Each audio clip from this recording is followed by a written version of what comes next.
La Casa Blanca ha autorizado el despliegue de una unidad expedicionaria de marines de Estados Unidos hacia Oriente Medio. La confirmación no proviene de rumores ni filtraciones accidentales, sino de una fuente directa del Pentágono citada por el Wall Street Journal. Conviene ser claros, esto no es un ejercicio de entrenamiento, no es una maniobra preventiva, y desde luego no es una simple demostración simbólica de fuerza sin consecuencias operativas. Estamos ante una orden activa de despliegue de una fuerza de combate completamente autónoma. En el lenguaje institucional del aparato militar estadounidense, ese detalle tiene un significado preciso, aunque cuidadosamente evitado en la comunicación oficial. Una unidad expedicionaria de marines está compuesta por aproximadamente 2.500 efectivos de infantería, respaldados por artillería orgánica, vehículos blindados, apoyo aéreo propio y una estructura logística completamente independiente. No dependen de bases avanzadas ya establecidas. Llevan consigo combustible, munición, capacidad médica y mando operativo. Su función no es secundaria, su función es inicial. Estas unidades están diseñadas para ser las primeras en entrar en un entorno hostil, asegurar un punto de acceso bajo fuego enemigo, mantener ese perímetro y preparar el terreno para fuerzas mayores que llegarán posteriormente. En términos estratégicos, son la puerta de entrada. Todo lo que sigue depende de que esa puerta permanezca abierta. El lugar desde el cual se despliegan tampoco es irrelevante. Se trata de una base en el desierto de California especializada en combate en terreno árido, operaciones bajo temperaturas extremas y logística en condiciones desérticas. No es una coincidencia. Es una preparación directa para el tipo de entorno que define a Irán y a la región del Golfo. Cuando se analizan conjuntamente el tipo de unidad, su origen y su destino, el mensaje se vuelve evidente, aunque no se diga explícitamente. La historia de las intervenciones militares estadounidenses muestra un patrón claro. No comienzan con declaraciones formales de guerra ni con anuncios abiertos de invasión. Comienzan con despliegues avanzados de fuerzas autosuficientes cuya misión es establecer las condiciones para una escalada posterior. Y una vez que esas condiciones existen, revertirlas se vuelve políticamente complejo. Hay otro elemento que merece atención: la forma en la que esta información ha sido hecha pública. No estamos ante una filtración accidental ni ante un acto de denuncia interna. No es el resultado de una investigación independiente ni de solicitudes formales de acceso a información. Es una revelación autorizada. Un funcionario del Pentágono decidió compartir esta información con un medio específico en un momento específico en Washington. Eso no se considera una filtración, es una liberación controlada de información diseñada para generar reacciones concretas en audiencias concretas, y esas audiencias son múltiples. Para el público estadounidense, el mensaje es inequívoco. La administración no está optando por la contención tras 15 días de ataques iraníes. Está optando por la escalada. No se busca una salida negociada, especialmente cuando las condiciones de alto el fuego planteadas por Irán son ampliamente consideradas inaceptables por los analistas. Este es un mensaje político interno, en un contexto donde ya se han registrado bajas militares, heridos, pérdidas de equipos estratégicos y daños a infraestructuras que, en teoría, estaban protegidas por sistemas de defensa avanzados. Para los aliados, Europa, el Golfo y Asia, el mensaje es distinto, pero igualmente claro. Washington no está retrocediendo, está profundizando su compromiso, y eso obliga a esos gobiernos a definir su posición con mayor claridad, o respaldan activamente la operación, o marcan distancia de forma explícita, pero es hacia Irán donde el mensaje adquiere su forma más directa. Esto es lo que viene. El anuncio del despliegue no debe interpretarse únicamente como un movimiento militar. Es, ante todo, una señal coercitiva, un intento deliberado de influir en los cálculos estratégicos de Irán, mostrando de forma anticipada el coste de continuar con las operaciones actuales. La cuestión clave es si esa señal logrará modificar el comportamiento iraní o, por el contrario, acelerará sus preparativos para un enfrentamiento terrestre, precisamente el tipo de escenario para el que su doctrina militar lleva décadas preparándose. Para entender el verdadero alcance de enviar 2.500 Marines a este teatro en este momento, es imprescindible analizar las condiciones operativas en las que tendrían que actuar. Y esas condiciones, a día de hoy, plantean serias dudas sobre si este despliegue representa una amenaza creíble o un error estratégico de primer orden. Estados Unidos no controla actualmente el espacio aéreo en el Teatro del Golfo. Esto no es una interpretación, sino un hecho respaldado por los acontecimientos de las últimas 2 semanas. Se han perdido 4 aeronaves de combate en Kuwait. Un avión cisterna KC-135, pieza clave en la logística aérea y uno de los activos menos prescindibles del arsenal estadounidense, fue derribado sobre el oeste de Irak con 6 tripulantes a bordo. Además, análisis satelitales han confirmado daños en al menos 17 instalaciones militares vinculadas a Estados Unidos en la región, incluyendo bases en Qatar, Kuwait y Bahrein. Algunas de estas instalaciones han sido atacadas repetidamente. Entre los objetivos alcanzados se encuentran sistemas de radar críticos, fundamentales para el funcionamiento de las baterías antimisiles. Sin estos sistemas, la capacidad de interceptación se ve comprometida desde su base.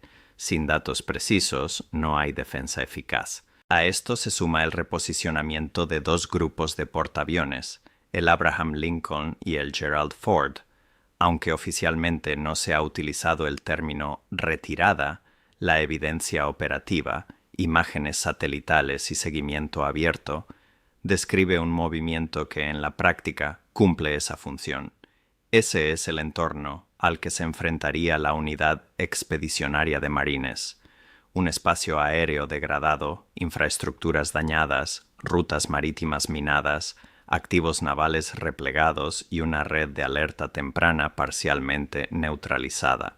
Todo ello frente a un adversario que ha demostrado en apenas 16 días capacidades ofensivas superiores a las previstas en los análisis previos al conflicto. Hay un principio básico en doctrina militar. Las fuerzas terrestres necesitan cobertura aérea, y la cobertura aérea requiere control del espacio aéreo. Las unidades expedicionarias están diseñadas para operar bajo superioridad aérea, donde los activos propios dominan el cielo, neutralizan defensas enemigas y garantizan apoyo cercano a las tropas. Eliminar esa condición cambia por completo el cálculo operativo. Lo que queda es infantería operando en territorio hostil, sin la arquitectura de protección que ha definido la estrategia militar estadounidense desde la Segunda Guerra Mundial. Por eso, la pregunta que se hacen los analistas no es si estos Marines son capaces de combatir, lo son, y entre los mejores del mundo, sino qué pueden lograr en un entorno donde las condiciones fundamentales para su éxito no están garantizadas. Sus líneas de suministro dependerían de rutas marítimas bajo amenaza directa de misiles y minas.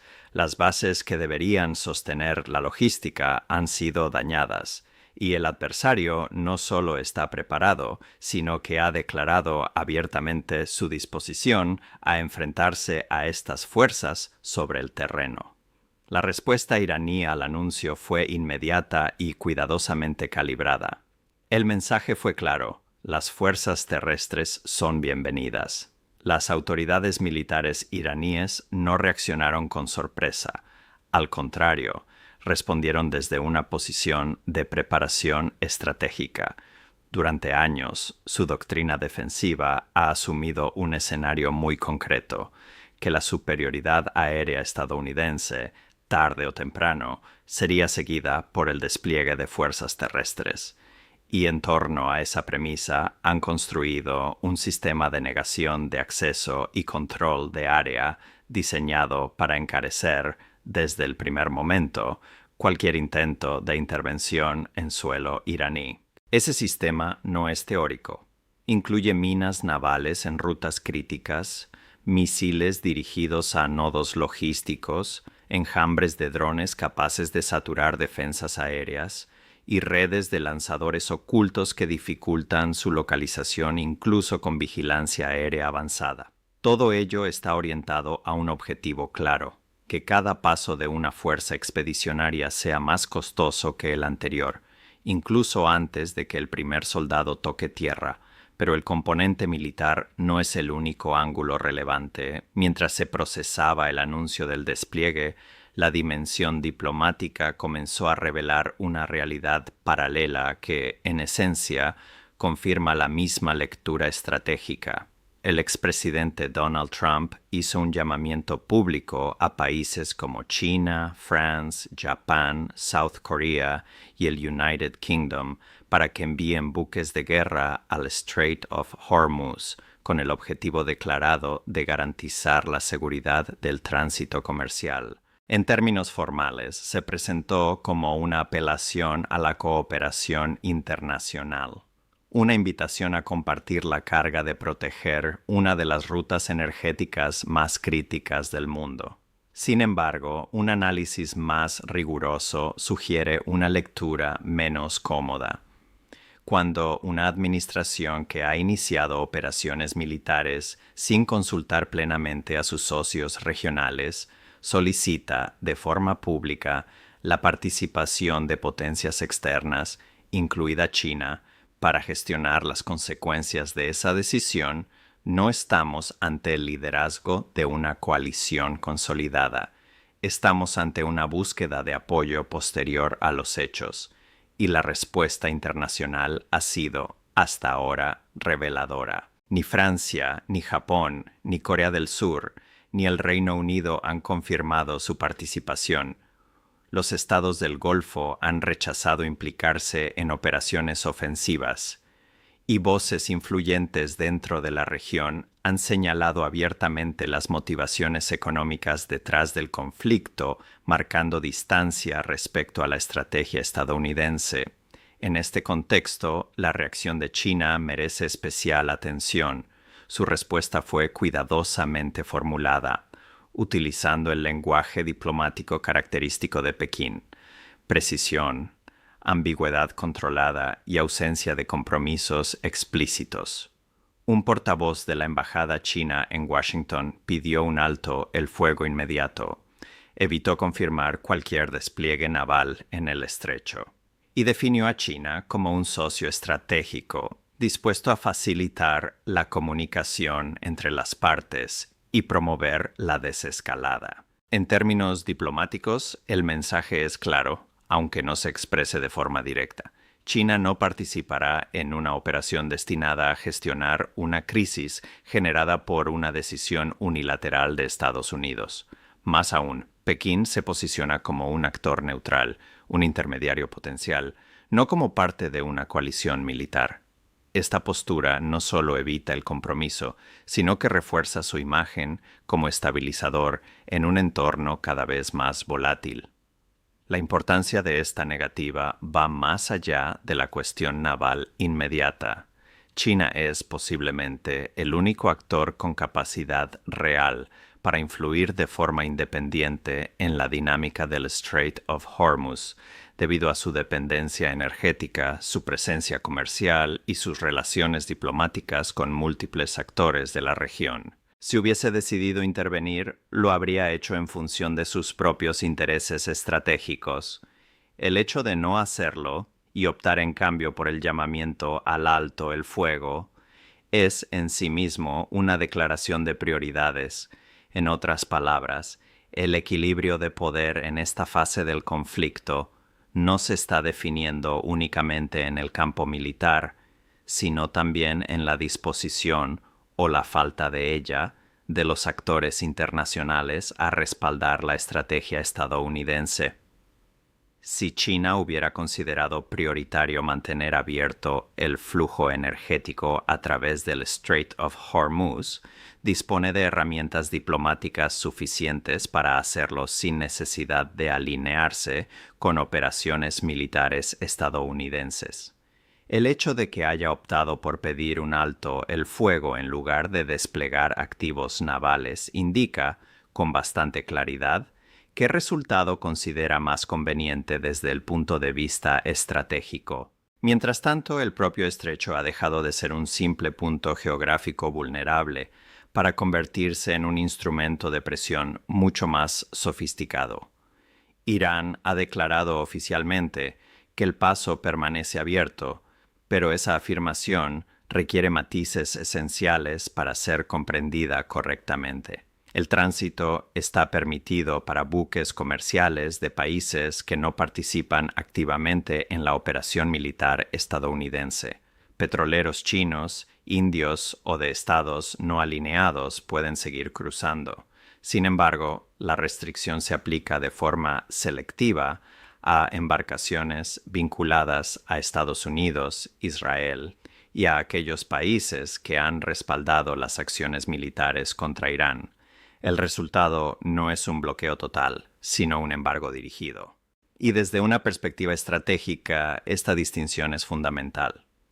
Un cierre absoluto del estrecho afectaría a todas las economías por igual, incluyendo a actores como China o India, cuya neutralidad o incluso apoyo resulta clave para Irán. Ese tipo de medida generaría presión internacional generalizada para reabrir la ruta. En cambio, una restricción selectiva permite maximizar el impacto económico sobre los adversarios directos, mientras se preservan las relaciones con terceros países. Es, en esencia, una herramienta de presión de alta precisión. Cada día que esta situación se mantiene, las consecuencias se amplifican: aumento de precios energéticos, disrupciones en cadenas de suministro y tensiones crecientes en los mercados internacionales. No se trata únicamente de un problema militar, sino de un desgaste económico progresivo que termina trasladándose al terreno político. Conviene recordar que por el estrecho circula aproximadamente el 20% del petróleo comercializado a nivel global. Y aquí entra en juego otro elemento crítico: las minas navales. Estas no están diseñadas principalmente para destruir grandes buques de guerra, que disponen de sistemas especializados para contrarrestarlas, sino para generar incertidumbre en el tráfico comercial. La verdadera decisión recae en los capitanes de petroleros y, sobre todo, en las aseguradoras que deben evaluar el riesgo, porque en un entorno minado la pregunta no es si existe escolta naval, sino si el valor de la carga justifica el peligro. Y en este punto, la clave operativa no es la presencia militar, sino la limpieza de minas. Sin una operación a gran escala que garantice rutas seguras, el tránsito comercial difícilmente podrá normalizarse. Hasta ahora, no hay evidencia de que ese proceso esté en marcha al nivel necesario. En paralelo, los analistas militares han comenzado a establecer comparaciones históricas que merecen ser tomadas en serio, no por una equivalencia exacta, sino por el patrón que revelan. El 8 de marzo de 1965, aproximadamente 3.500 marines estadounidenses desembarcaron en Da Nang, Vietnam. En aquel momento, la operación fue presentada como una misión limitada, destinada a proteger instalaciones estratégicas. No se habló de guerra a gran escala ni de una escalada prolongada. Sin embargo, ese despliegue inicial marcó el inicio de un proceso que acabaría involucrando a más de 500,000 de efectivos estadounidenses en un conflicto de larga duración. La comparación con el escenario actual no implica que el resultado vaya a ser idéntico. Irán no es Vietnam y el contexto geopolítico es radicalmente distinto, pero el mecanismo subyacente sí resulta familiar. Los despliegues limitados generan hechos sobre el terreno. Esos hechos crean nuevas necesidades operativas, protección adicional, refuerzos logísticos, cobertura aérea ampliada. Cada paso exige el siguiente, y con cada incremento, el coste político de una retirada se eleva. Los gobiernos, enfrentados a la disyuntiva entre asumir ese coste o continuar escalando, tienden históricamente a elegir lo segundo. No por estrategia, sino por presión interna y percepción de credibilidad. Al mismo tiempo, el adversario adapta su respuesta para explotar precisamente esa dinámica, incrementando progresivamente el coste de cada fase. El resultado es una espiral en la que la escalada no necesariamente responde a un plan inicial, sino a la lógica acumulativa de los acontecimientos. La comparación operativa entre ambos escenarios añade un matiz aún más relevante. En 1965, Estados Unidos disponía de superioridad aérea significativa en el momento del desembarco en Vietnam, así como de infraestructuras logísticas ya establecidas. Y aún así, el resultado final fue el que fue. En el caso actual, la situación es considerablemente más compleja. La unidad expedicionaria de marines se dirige a un entorno donde el control del espacio aéreo no está garantizado, donde las bases avanzadas han sido dañadas, donde las rutas marítimas están minadas y donde activos navales clave han sido reposicionados fuera de sus posiciones iniciales. Además, el adversario ha demostrado en apenas 16 días capacidades ofensivas que no estaban plenamente contempladas en las evaluaciones previas al conflicto. El balance de estas 2 semanas resulta difícil de ignorar. Múltiples oleadas de ataques, infraestructuras críticas destruidas, aeronaves perdidas, sistemas de defensa superados y una escalada tecnológica en el uso de armamento estratégico. El estrecho de Strait of Hormuz se ha convertido en un punto de presión económica global. Las fuerzas estadounidenses han sufrido bajas y pérdidas materiales significativas. Y, al mismo tiempo, Irán no solo ha resistido, sino que ha intensificado la complejidad de sus operaciones. A esto se suma un elemento clave. La narrativa inicial del conflicto, que anticipaba una rápida degradación de la capacidad iraní, no se ha materializado. Lejos de ello, la evolución sobre el terreno sugiere una adaptación eficaz por parte de Teherán y una capacidad sostenida de proyección ofensiva. En este contexto, la pregunta central ya no es simplemente qué puede hacer una unidad de 2.500 Marines, sino si las condiciones estratégicas actuales permiten que su despliegue produzca un resultado claro y alcanzable, o si, por el contrario, se trata de un intento de generar impulso en una situación que no ha evolucionado conforme a lo previsto. Esa es, en última instancia, la cuestión que definirá la siguiente fase del conflicto y será también el indicador más claro de si estamos ante una escalada calculada o ante una reacción forzada por los acontecimientos.